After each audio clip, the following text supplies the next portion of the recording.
Welcome to the Jeff Knows Inc. Entrepreneurial Podcast with your host, Jeff Lopes.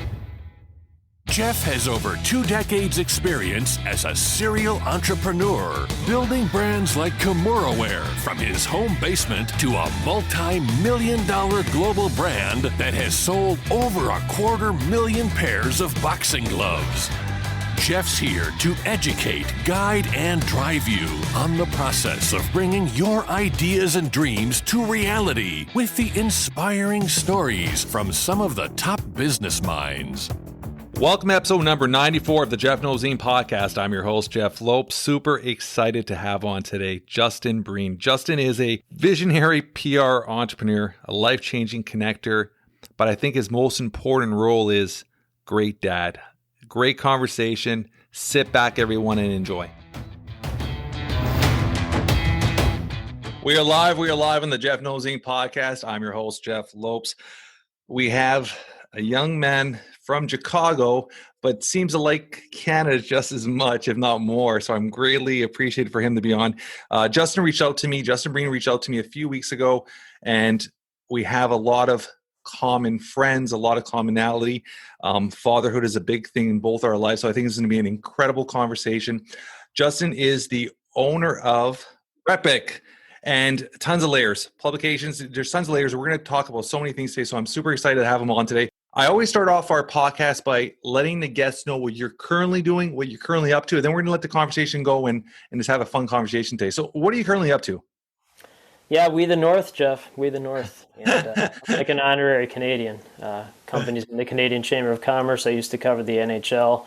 Talked to someone in every province in Canada except Yukon, Northwest Territories, Nunavut, and there's one other one, PEI. I haven't talked to anyone in PEI yet, but every other one I have. And so what am I up to today? So running a global company, talking about my international best-selling book, Epic Business. And then my son's 8 and 6, had a snow day today. So I'm watching them, and they're doing some type of studying downstairs. And hopefully that's going very well. Let's dive into it. There's one thing you said there I want to talk to right off the bat. You said you were involved with the NHL, National Hockey League. When was that, and what was that all about? Yeah, so I was a sports editor. I graduated from University of Illinois in 1999 and was covering the Blackhawks and the NHL in the late 90s and early 2000s. And it's interesting because I do not have a lot of emotion, but when the Hawks won the Stanley Cup for the first time, or the first time in my lifetime in 2010, I was the sports editor at a newspaper near Chicago, and I was crying openly in the newsroom because I'm like, I never thought the Blackhawks would win a Stanley Cup in my lifetime, let alone 3. And, I'm guessing you're a Maple Leafs fan. I'm sorry about 1967. Or 66. It's one of those. 67. Yeah. So it's, and then our team is actually built our current team is built very similar to the Chicago teams of those Cup years. I mean, we're building a strong team. You guys had your Kane and Totes. I mean, you guys had some great chemistry there. So we'll see what happens. I hope you're right because, I'm a White Sox fan. I don't usually talk about sports, but you asked. But yeah, this is going to be a fun conversation. It's funny because, being a sports editor and covering it, it's like after a while, it's just like another game. But so I'm a White Sox fan. I never thought they'd win a World Series, and then I was really happy for my wife and when the Cubs won a World Series, because I never thought that happened. So I would like to see, a Canadian team win. I think 91 was the last time a Canadian team won. That was the Canadiens. I think that's right. 94, wasn't it? I think it was. No, 94 was New York. So you're all right. Pretty sure it was 91. Yeah. 94 was the Rangers. You're right. Yeah. Yeah. So 91. So Montreal, it would have been Montreal Canadiens. Yeah, because that was the team where, we can do this all day if you want, where bring up bad Maple Leafs losses where Gretzky beat him in Game 7 in Toronto. That shouldn't have happened, but it did. So, and then, so. Let me get into this. So where were you born and raised? Yeah, so I was born at Highland Park Hospital, which is north of Chicago. I was raised in Northbrook, Illinois, and I live in Glenview, Illinois, which is literally 2 miles south on the same street of where I grew up. Okay. So as an American, hockey is usually not your first love, I'm assuming, as a sport. So where would your passion of hockey come from? And where did you like dive into hockey? Was that from your dad? Was that something Yeah, you I'll tell you exactly what happened. So this is a really good question. In fact, this is one of the better questions anyone's ever asked me, because I think about this a lot. So my father died when I was 13. He was 61 when I was born. So he'd be 105 now if he was alive. And so I was kind of like lost, in freshman, sophomore year of high school. And so the Blackhawks made the run to the Stanley Cup Finals that year, and then they lost to the Penguins. They got swept. But I was just searching for something to latch onto, and I was like, oh my God, here's this team that they were good but not great, and I just fell in love with the Blackhawks. I think I was just looking for something to fall in love with or to attach myself to, and it was hockey. And because here, if you remember, it was very famous or infamous. Blackhawks home games were not on TV. Yeah, I know that. Yeah, yeah. And you guys had the the horn. I remember those, like, back in the day growing up. Right. I mean, you guys had, what was his name? The little goalie, Darren Pang and Hanger. yeah, Panger. I mean, those are the days. Larmer, like, you had some good players back in the day too, right? So yeah, Doug Wilson, and so it was the 91 or 92 team that made it to the Cup Finals. Yeah, because my dad died in 91, right? And I take it back. The Canadians won in 93, so we were both wrong. Yeah, but so that team had Chelios and Roenick, and Belfour was the goalie. Yeah. So it was not a great team, but it was a really good team. And then they won 11 straight games in the playoffs. And so to get those games, you had to pay. It was called Hawk Vision. Yeah. So you had to pay like $30 a game to watch those games. It was on pay-per-view. Yeah, those are some. It's so interesting how you attach memories to certain either pain or moments of your life, and they stick with you, and they're engraved in you. They become almost part of you, though, which is. Well, it did. I mean, I became a sports ed. I mean, yeah, like I grew as a child. I would read the Chicago Tribune sports section with my dad when I was very little. And so that was just an extension of that, and then I made an entire career out of it, and here we are now. So. Yeah. You were very young when you lost your dad too. How does that change your perspective as a dad now? Everything. That's everything.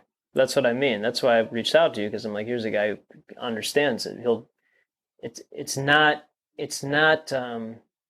You're different than most entrepreneurs. Not most, but a lot of entrepreneurs will give up their family to grow a business. You will never be that person, and I'm never that person. The reason why I'm never that person is because I know what it's like to not have a dad around, and so I will never be that person that risks my family to grow a business. And my company's very profitable, very successful, but I'm not going to.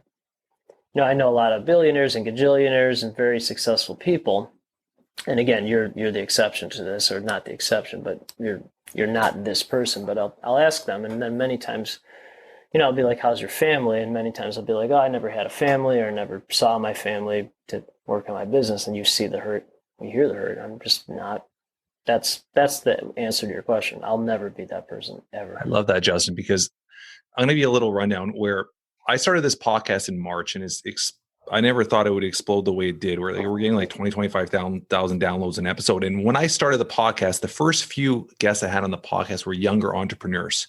I would reach out to younger entrepreneurs, great social following, all this. And they all had this very similar story where it was the comeback. They had to prove their dad wrong. It was always this hate towards their dad. And I stood there and I'm like, no, I'm very successful. I've done really well for myself. And I come from a dad that, my dad was a blue collar. Believe me, he worked Ford Motors, worked 2 weeks day, 2 weeks night, 2 weeks a month. I wouldn't see my dad, but God help, he never missed a time.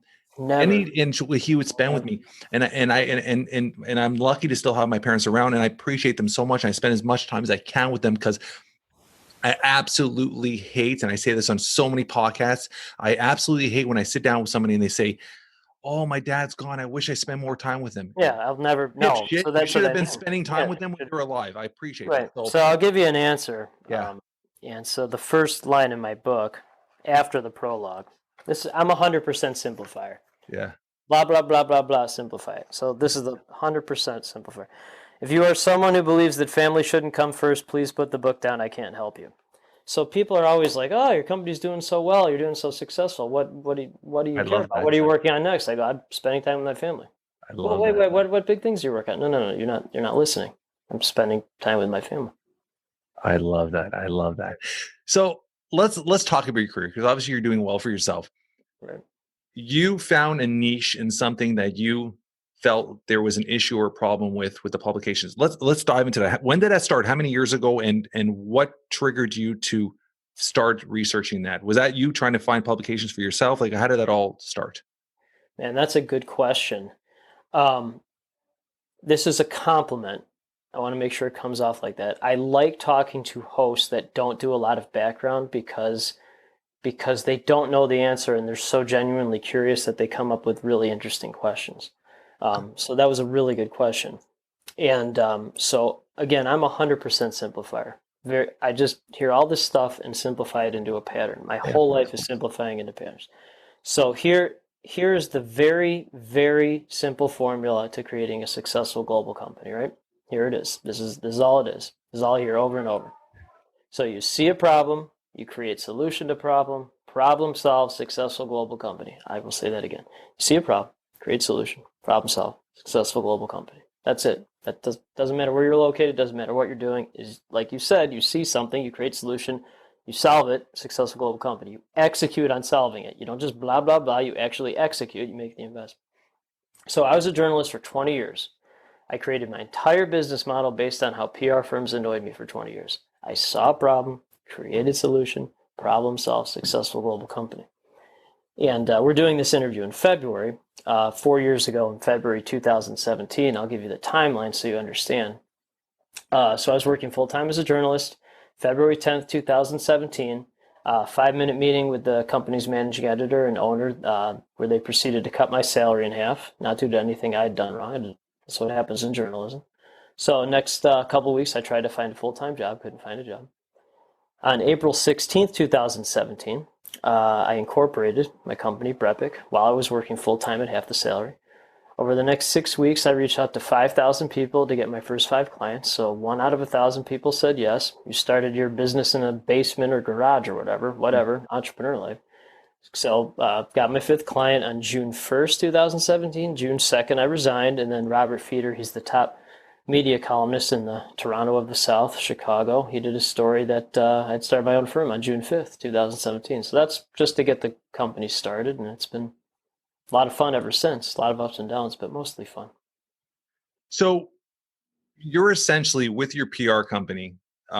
Do you have employees, or are you doing a lot of majority on? You do. So you have well, I don't technically have employees. I have freelancers. Okay. Yeah, I think the model that my company has there'll be less employees and more contract workers, or whatever the phrase you want to use. Yeah. And you've been doing this now, so 2007. So a few years. You're looking at 4 years, give or take. Mm-hmm. So in the process, when you first started this company, did you visualize or vision it to be at this success level this quickly? Because 4 years is it's a quick run in 4 years. Yeah. So I don't know if folks can see it, but I put my Colby score up there.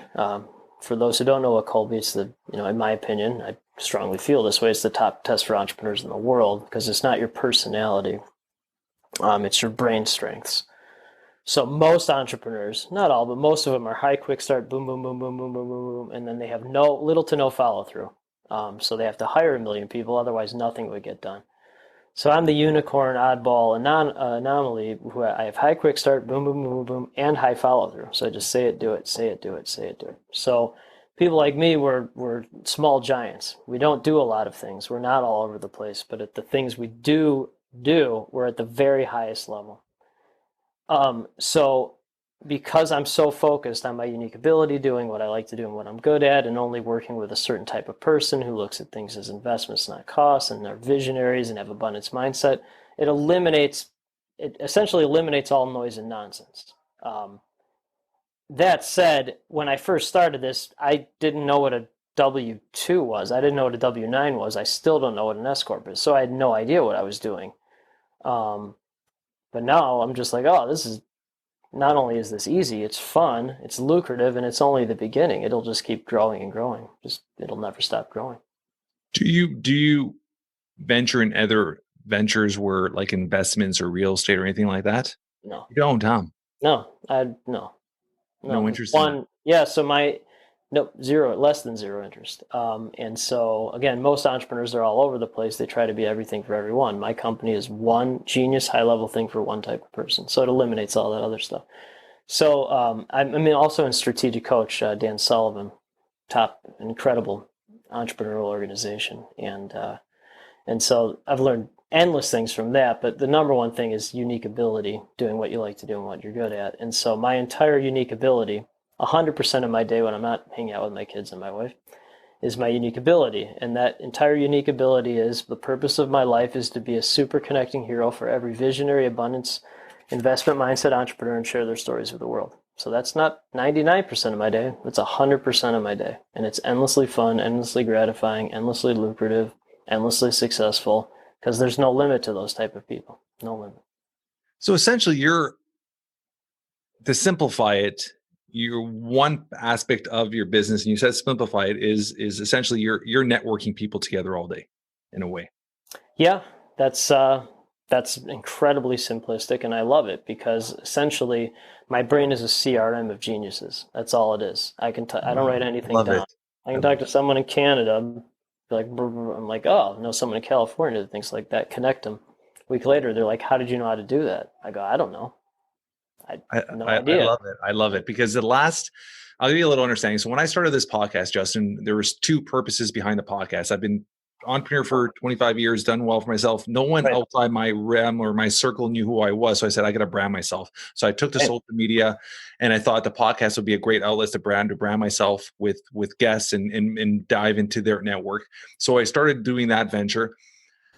Through the whole process, I said, every single week, I want to do two things. I want to network myself with minimal 3 to 5 people, but I also want to network two groups together. So I'll say Justin and I'll introduce you to Tom. And the reason I'm doing that because if you guys take off, become best friends, and this is my mindset, and I've been doing this for the last 8-9 months, is I'm always your anchoring point. Yeah, And you're the bridge. You're just a bridge. exactly. And it's such an important aspect. So with everything you're doing now, when did you take pen to paper to write your book? When did the book come? Right. So thank you for asking that. So I have a PR firm. All my company is a giant incubator of geniuses around the world, and we're constantly introducing each other for mutual gain. So I have 5 to 10 conversations at this level every Monday through Friday. I never get tired of it. I never get bored, ever. And so there was no intent to write my book at all, ever. But on my company's 30-month anniversary, which was October 16th, 2019, I published a list of 30 things I had learned in the company's first 30 months from entrepreneur. I mean, again, most of my day is talking to the top entrepreneurs in the world.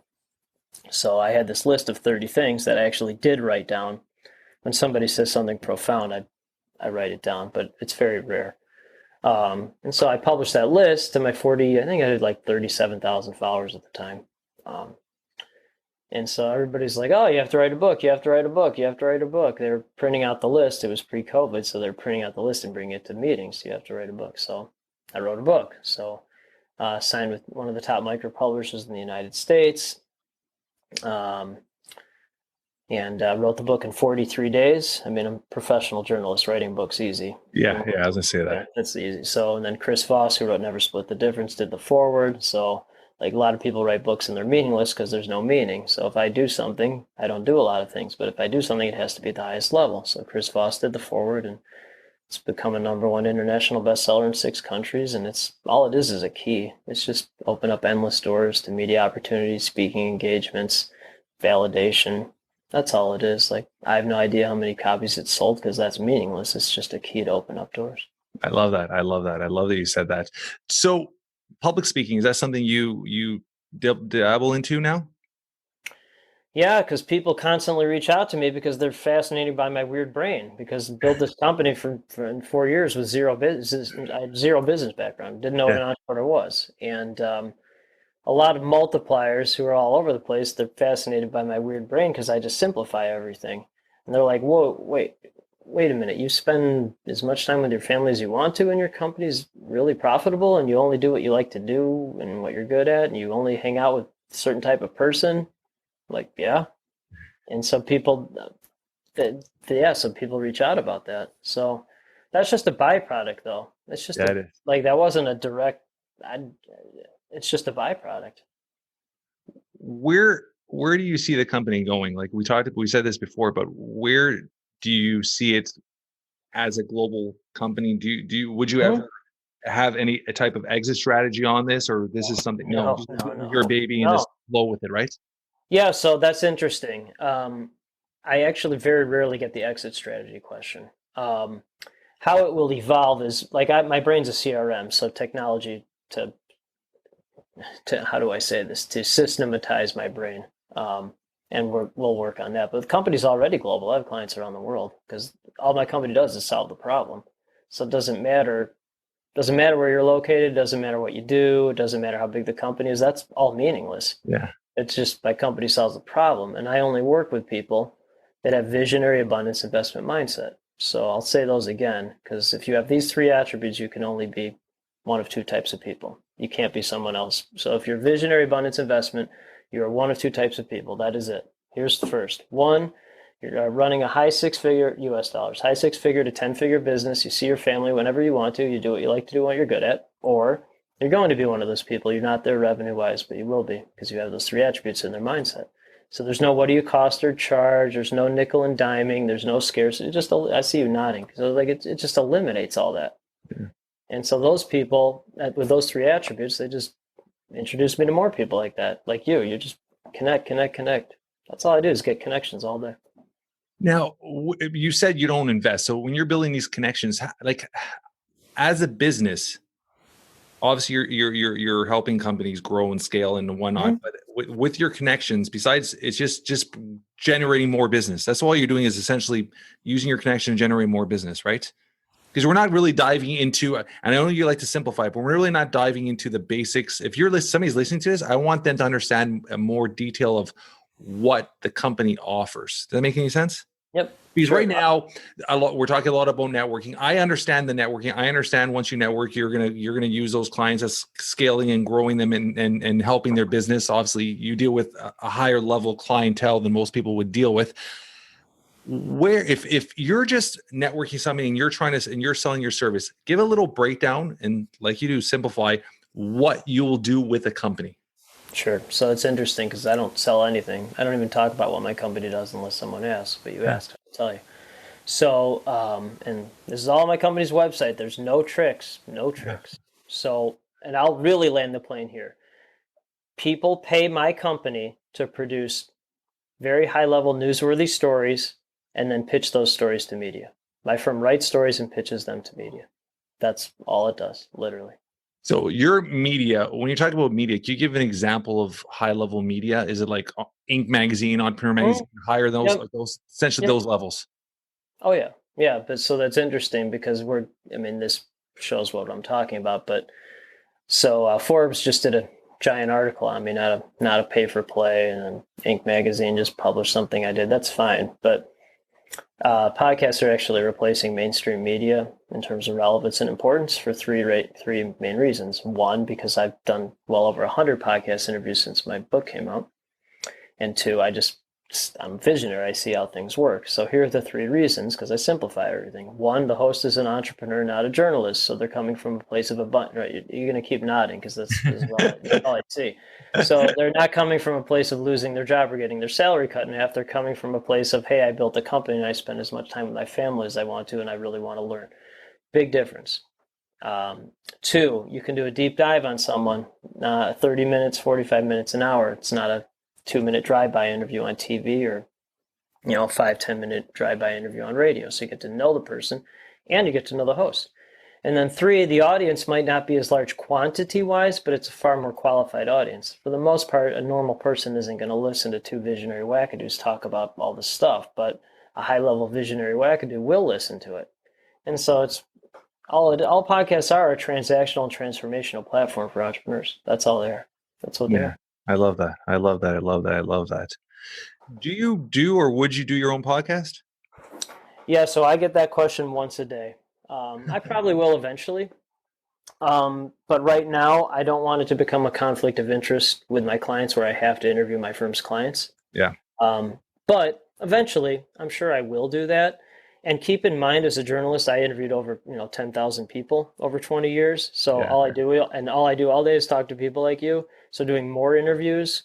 Let me dovetail that though. On Clubhouse, I have done. I was going to ask you about that next. That was where I was going to go next. Oh, I have some very strong opinions on Clubhouse. So do I. Right. I'd actually like to hear yours first. Okay. Finish what you're saying about Clubhouse. Oh, well, yeah, that's what I mean. I just want to hear what you think about Clubhouse. So I find Clubhouse, there's benefits and there's positive and negatives with it. Right. The negative is I find people are wasting way too much time on it. Yeah, right. 100%. Another negative is I feel like people are overutilizing it and it's going to kill the market. I think it's not going to. Dude, we're the same person, man. Okay. Yeah. But I do believe if you use it with intention, with an intended time, it's beneficial.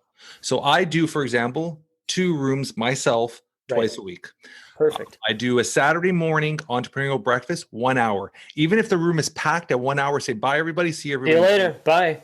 Go on. Then I do a Sunday night dad's talk.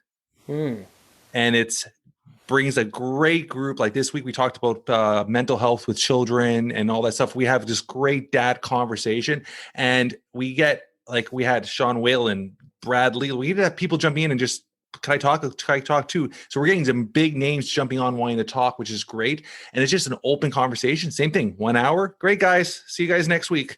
And that one, I actually do it.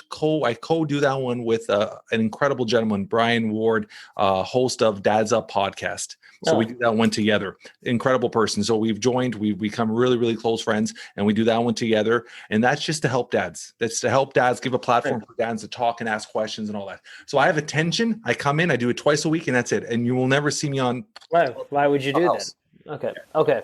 So that was incredibly powerful what you just said, because you're in the minority, but you get it at a higher level than most people. So would love to talk to Brian. That'd be an interesting conversation. And if I'm happy to host or be on your panel whenever you want to do. I love that. Yeah, 100%. Maybe Sunday night would be better, but would love to do that.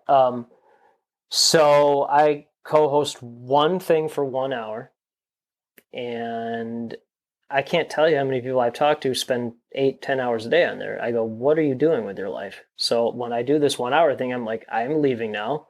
I'm either, so I say one of two things. I go, one, if my kids are home, I'm like, hey, I'm now going to spend time with my children. Two, if my kids are at school, which they usually are, I'll be like, I have other things to do now. And so Clubhouse is great. I like it. But the problem with a lot of these things is they let everyone in, and all that does is dilute. It just dilutes. And there are 2 types of people on Clubhouse for the most part, because Simplify, right? So one, highest level people in the world like you who get it. They can provide endless content, endless help, endless like ideas, but then actually execute them, actually do something about it, and then they get the hell off the thing. And then there's people that are doing nothing. They're doing nothing. And that's fine. They're lonely or they're bored, and they're spending 10, 12 hours a day because they have nothing else to do. And that's fine. I'm glad that's there for them. But I don't have time for that. I don't have time for that. And that's why I spend 1 hour a week on it. And I strongly feel that Clubhouse, because they're letting everyone in, it's just going to dilute the product. And podcasts like these will not only remain powerful, but even more powerful because you're not diluting the content. It's us talking here. We're not inviting people who are going to dilute the content onto the call. Yeah. It doesn't get diluted. No, that's exactly. I love that. And there's one positive thing I do realize with Clubhouse. When I first started, I would just jump in rooms and just listen. Even if I was invited on stage, I would not accept. I would just listen. And there's a lot. The social media realm right now is so full of, pardon my language, bullshit. 100%. There's so many. It's almost like a wheel, like a hamster wheel of a coach selling a marketing coach. It's just this wheel. Everybody's chasing each other's tail on social media, and everybody's an expert. And I sit there, Justin, and I look and I see these 21, 22, 23-year-olds that have never lived life, that have never experienced nothing, that have never accomplished nothing, and they're all experts. Right. And one thing is when these guys get on that platform and they start talking, you could quickly hear who knows their shit and who doesn't. So that's that. So it is calling a lot of the bullshit out from a lot of these guys. So I appreciate that aspect of it. But it's just, I find there's a lot of even big names, and I don't want to name who they are, but there's guys that they're a great businessmen that have a great following. And one of them, you'll probably figure this out, I'll say he's from the UK, huge social media following. Yeah. And he's on there about 12, 15 hours a day. And he's doing it for his ego because he wants to be the first at a million. Like it's so guys are a lot of people are doing. Does he have a family? Does he have a family? Yes and no. When I mean yes, he does. Does he spend time with it? There's difference. There's a difference from having a family. I hear a lot of guys like, "Oh, I'm with my kids." And you're with your kids, but you're not present. Right. There's a difference from being with your kids and being present and putting the phone away. And I call it the 3 to 7 o'clock every night. I'm with my kids. My phone's off, and I'm that's my family time. And a lot of dads are never present. And that is the biggest problem, right? So they think they're there because they're sitting there watching TV. That's not being present. Like, I'll give you an example. Like yesterday, for example, we had a dance off. We played cards. We played dominoes. Right. Present. Just be present. Have fun. Enjoy them. 90% of the time we spend with our kids, their stats that say it's before the age of 18. A lot of people don't appreciate or aware of that. And then there's moments in life when I could walk out that door just like your pops and something could happen and life changes in seconds. And I don't want my kids not to have memories. I'm trying to fill my kids with as many memories as I can with them. Knock on wood, something were to happen to me, that at least they have that memory bank. They don't have presents. They have a memory bank full of great memories that they could go and tell their kids one day, this is what your grandpa did if I'm not around. So it's all about building memories. That's all I do with my kids is about building memories with them right now. Well, I appreciate you saying that.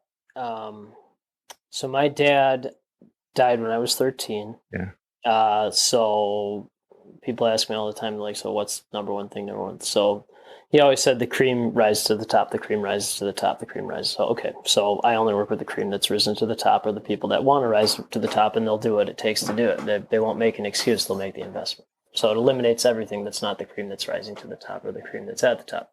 So 2, let me dovetail it with what you just said. So I was 13. I got just enough of those memories for it to stick, just enough. My youngest brother was 10. He was 10 when my dad died. He literally tried to jump into the grave as my dad's grave was, or the casket was going down. He literally tried to jump in. He didn't jump in, but he tried. And so he never recovered, never had enough, didn't get enough. And so he died when he was 29, I think. Yeah, so he'd be 40 now, died of a drug overdose. Whether it was accidental or on purpose, we don't know. But my point is that when you lose your dad and then you see what happens to someone when they don't have enough of their dad or their mom or someone important, then that's what I mean. So it's horrible what happened, but it also gave me a great gift because I know I'm not going to be that person. And so after this interview, I'm spending the rest of the day with my children. They're home right now downstairs doing whatever type of schoolwork. I'm just going to hang out with them. I'm going to be present. You've seen the videos that I post. I mean, we'll beat the crap out of each other. We'll do exercises. We'll throw footballs into the wall. Because I mean, you're being authentic and you're real and you're enjoying quality time. That's quality time. That's everything. That's the look at me. I got to smile. Like when you mention your brother, I got literally goosebumps. When you're mentioning this now, I got a smile on my face because that's me in a nutshell. It's just the quality, just enjoying. There's nothing more precious than my daughter's going through the little teeny 14-year-old teen stage and all that stuff. But my son is just we've been through so much and we've gone through so many lessons together. That hard lessons, good lessons. I'll give you a little lesson, and I've told a few people this story. When he was 5 years old, the first day he was going to wear braces to school, And these are just lessons that lock. And the other day we were talking about this. He had to wear braces at school. First time, he's 5 years old, braces up to his knees, really struggling to walk with them.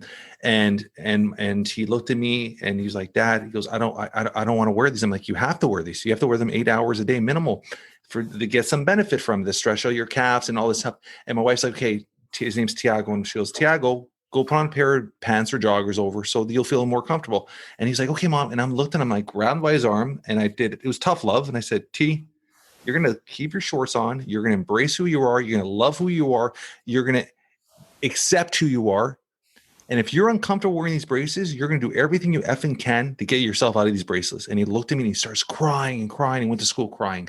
He was 5. Love it. 5. He got home that day, Justin. This is honest to truth. He got home that day and looked at me in the eyes and says, Dad, I want to do everything I can to get out of these braces. And that's when the journey began. And 7 years later, he's out of his braces. It took a long journey, but he dedicated himself. This kid is 12 years old, and I'll get home, Justin, and he's running on the treadmill by himself. Which 12-year-old does that? Like he's understood how much fitness and health and flexibility is helping to do it. But he understands that, and most kids don't get that, so he has that. But to take that all apart, this kid does not realize how many lessons he's taught me.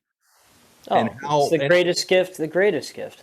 And the bare fact that he's just this sweet. Like this kid will not, like, swear to God, I call him my little puppy. I come home and he's the first one running to the door to give me a hug and a kiss. He's like my puppy. I go to bed, I wake up.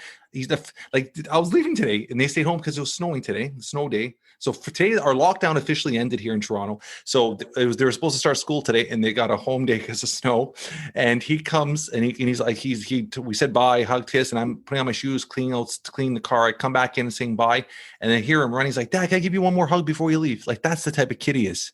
And I get goosebumps just thinking about him because he's such a sweet soul. And it's like everything I do, there's so much purpose to it because there's a reason he's here, and everything I want to do is just for him in a way. And I always tell you this is he's been through so much and there's so many stories. I would tell you stories. I don't care who you are. You're going to get a tear in your eye. And why am I doing a lot of what I'm doing right now? Like I've started branding myself. I got my book coming out, the podcast.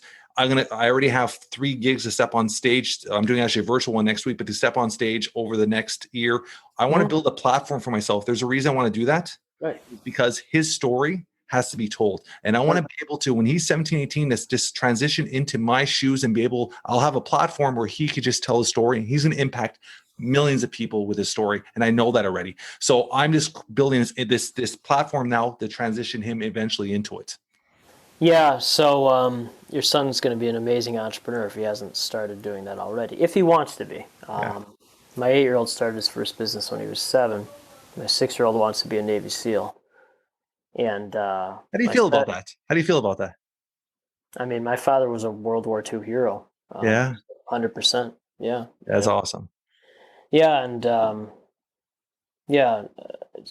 couple things. My father was 61 when I was born again, and so he fought in the Battle of the Hurricane Forest, he was a first lieutenant, and he kept a diary of those experiences. I don't know how he did that because this was a very, very bloody battle. And this diary, I found it after he died. It's one of the greatest things ever written. I don't say that very lightly. It's incredible. And I write exactly like he does. Boom, boom, boom, boom, boom. Inform and entertain. So inform and entertain. Can I ask you a question? Have you ever thought of putting that into a book? Yeah. So again, I literally get that question. I will eventually. That'd be so special for your children even one day, right? Yeah. So thank you for saying that. He died on January 18th, but his birthday was February 8th. So last week at the time of this recording. And so I bring it out every now and then. I read it. And I posted this on social media on February 7th, the day before his birthday. And this passage, so you ask like if my son became a Navy SEAL, right? Okay, because this is in his blood to do something like this. So my dad was a spotter. He was a spotter on, in this battle, go on a plane or whatever. So him and a pilot. And so one of the passages that he was writing, they were in a field. It wasn't an airstrip; it was a field. And so they got these trucks. It was covered in snow. So these trucks went back and forth, back and forth, back and forth to mat down the snow so they could take off the plane. So they get in the plane without parachutes because that would have added extra weight. So him and the pilot got in the plane without parachutes. They got up 100 feet in the air. and the motor died. My dad's writing about this. The motor died, so they're probably going to die. The pilot found a little strip of land. It was 200 feet long by 50 feet wide. At the end of it was a stone barn. And so the pilot managed to land it, survived it. So I posted that passage on social media. And, again, my dad died when I was 13, so I didn't know this, and I didn't see the diary until after he died. And so when I posted that, my mom's like, oh, yeah, Dad had told me that he'd been shot down 9 times in combat, and then had been 2 near fatal car accidents, including the one where he met my mom, who was his nurse, and nursed him back to life. So that's in that's in my blood at the highest level to, like, you just get stuff done. You don't make excuses. And then that's definitely in my children's. They're very similar to your son. They will not make an excuse. They will get stuff done. I love it. Right. Your son's, you said he started his own, started a little business when he was, looming when he was 7. 7. So it was a looming necklace. I think he made $60. Someone in Canada, one of my entrepreneur friends, actually bought something for one of my entrepreneur friends in Utah. So technically, he's made international sales. And so I'll give you another story. Maybe you'll hear this from your kids. But so when my son was 7, we were walking to school. And he's like, oh, Dad, I'm so bored with school. And I go, well, yeah, of course you're bored. You're being taught by people with zero, right, nodding. So, like, learn to read and write and all that stuff in math. And you have this conversation all the time. Right. So here, this might be a shared experience helpful. So I'm like, learn all that, and then I'll introduce you to all these other people. So I'm in Abundance 360, which, if you don't know, for those who don't know what it is, 99% are the folks are running $10 million to $10 billion companies. They're the people that are going to Mars, and they have the capital to do it. They're the people creating flying cars, and they have the capital to do it, and it's taking place. And so big investment to be in that group, but it's a good investment. And so when we have those calls, my sons sit in my lap and they watch it. I love that. I love that. Yeah. We always have this conversation, and I have this all the time. And our educational system is so messed up. If they were to just spend even a little time in high school to teach, I say, sales, teach public speaking, and teach some form of entrepreneurial collaboration. If our children would be so much more ready for life. Yeah, even again, my son's already bored with school, and so if you try, this is a Dan Sullivan strategic coach thing. I thought it was brilliant, and so he's like, yeah, if you try to talk to someone during a test for help, that's called cheating. And in real life, it's all collaboration. So you're being taught to do everything yourself, which is complete nonsense. Because like in terms of connecting people on a global level and getting people news at the very highest level, I'm one of the world-class geniuses at it, but I have no other skills. I'm useless besides that being a good dad. So anything that I'm not good at or I don't like to do, I just collaborate with people on it and have them do it, or I just don't do it. Because why would you do something, but you're taught to do everything yourself? And if you don't do it well, then you get a bad grade on it. So that's ridiculous. I've never thought of it that way with the testing and all that. Right. I love that. Because it makes so much sense, right? Right. You get into the real world, it's all about networking, collaborating. Doesn't matter what you are. If you want to be successful, you have to network and collaborate and grow off each other. So right. That's an interesting mindset. Yep. I'm going to ask you one question, which I ask, as you can see, I never have anything scripted. I brought in Tim Story on my podcast a couple of weeks. You know who Tim Story is? Mm-hmm.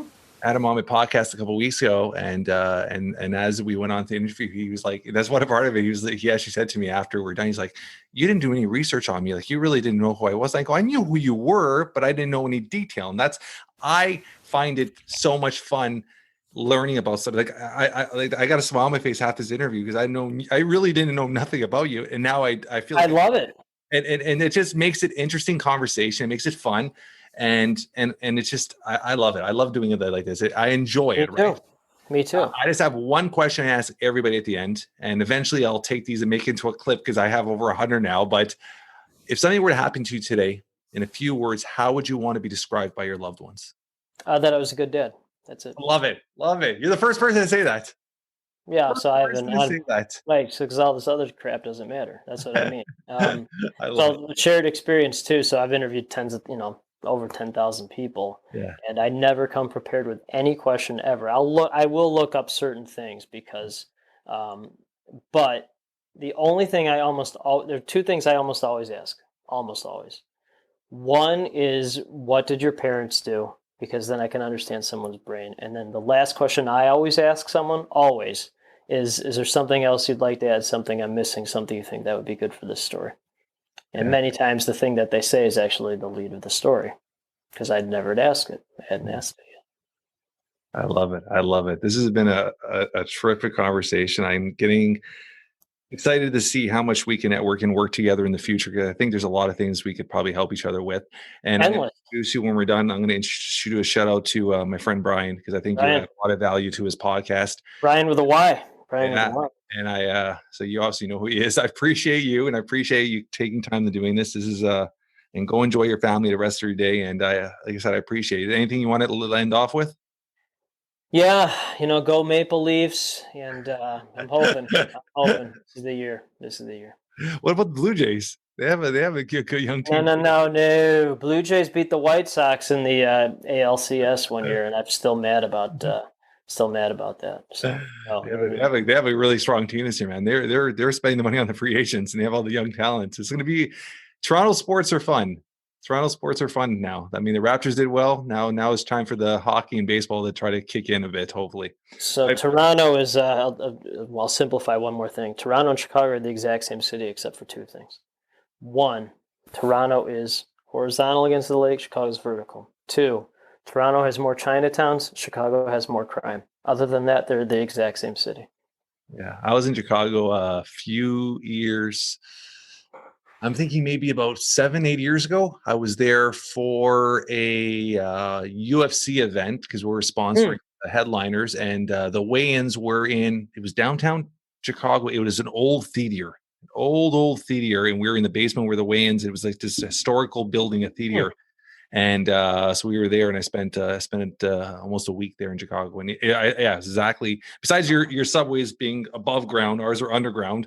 Right. Everything else is very, very similar. Yeah, Toronto's like a tremendous, just a tremendous city. Tremendous, world class, awesome, very clean. Yeah, just a wonderful city. I love it. I appreciate you, brother. Thank you so much for doing this.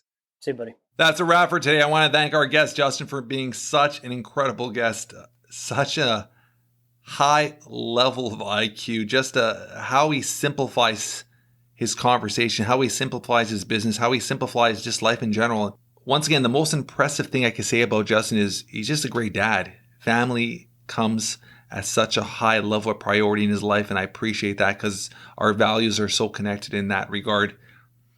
If you guys enjoy this podcast as much as I did, please spread the word. Tell your friends, tell your family. Please help grow this podcast. We've touched so many lives, and we've brought in such incredible guests. And I'm so proud of the content we're offering everybody. So keep spreading the word. Leave a review. We always love hearing the reviews. 5 stars would be absolutely amazing. Until next week, guys, keep moving forward.